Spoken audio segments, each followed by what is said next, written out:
Hoje a gente vai falar sobre um caça que, olha, por muito tempo foi mais uma promessa do que uma realidade de fato no combate. Mas vamos entender como a versão israelense dele, o F-35I Adir, não está só voando, ele está literalmente reescrevendo as regras do jogo no combate aéreo. Por anos e anos, o F-35 Lightning II foi visto como uma maravilha tecnológica, mas só no papel. A grande pergunta que ficava no ar era: ele realmente consegue vencer um combate aéreo de verdade? Um dogfight, um contra um? Bom, essa dúvida começou a ser respondida e não foi no exercício de treinamento, não.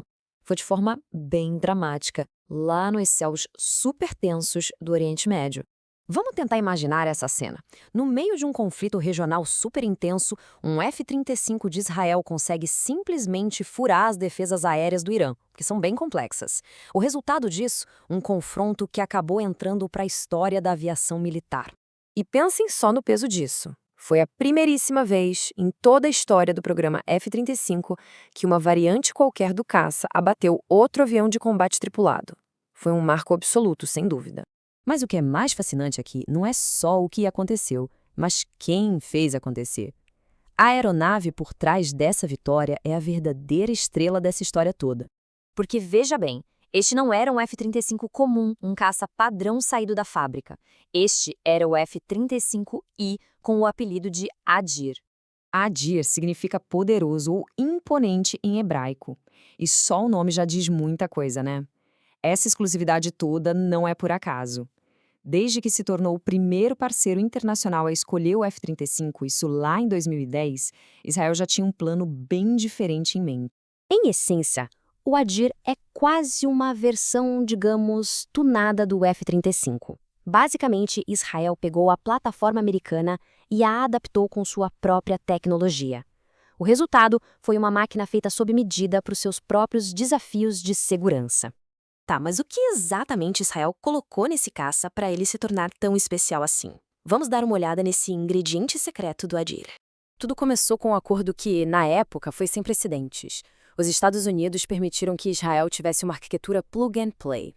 É como se fosse uma porta USB no caça mais avançado do mundo, sabe?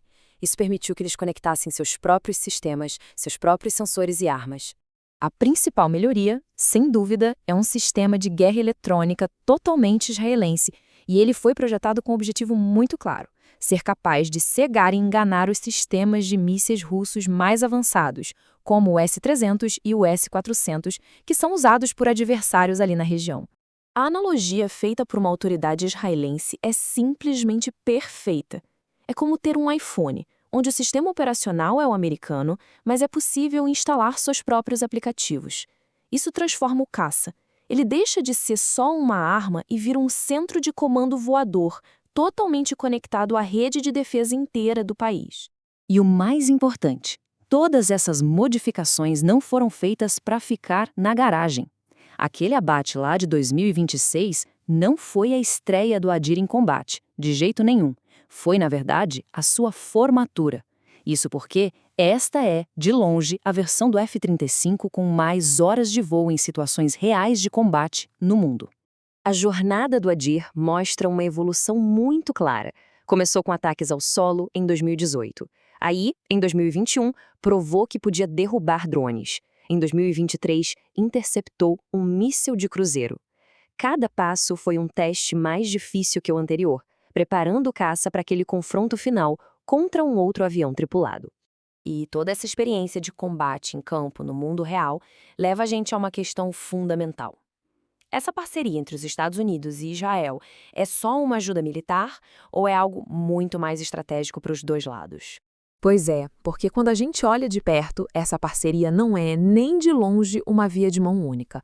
Na verdade, é uma troca estratégica que beneficia e muito os Estados Unidos. Embora os Estados Unidos ajudem a financiar a compra dos caças, o que Israel oferece em troca pode ser, acredite, ainda mais valioso. Dá para pensar em Israel como um campo de testes definitivo para o F-35. Cada missão gera dados do mundo real sobre como o avião se comporta contra ameaças reais. E essas lições, que custariam bilhões e bilhões em simulações, voltam para os Estados Unidos. Isso melhora não só a frota inteira, mas também a própria estratégia americana. No fim das contas, a história do Adir não é só sobre um avião. É sobre o futuro do poder aéreo. E o segredo, pelo visto, não está mais só no metal. O futuro, ao que tudo indica, é de aeronaves que são definidas mais pelo seu software do que pelo seu hardware. A prova disso? Um contrato recente pago por Israel de mais de 11 milhões de dólares só para continuar desenvolvendo e atualizando o código do avião. E essa é a grande lição aqui. A próxima guerra nos céus talvez não seja vencida pelo avião mais rápido ou com o maior míssil, mas sim por aquele com o software mais inteligente, com o código que se adapta mais rápido que o inimigo. E a pergunta que fica é: quem é que está escrevendo esse código?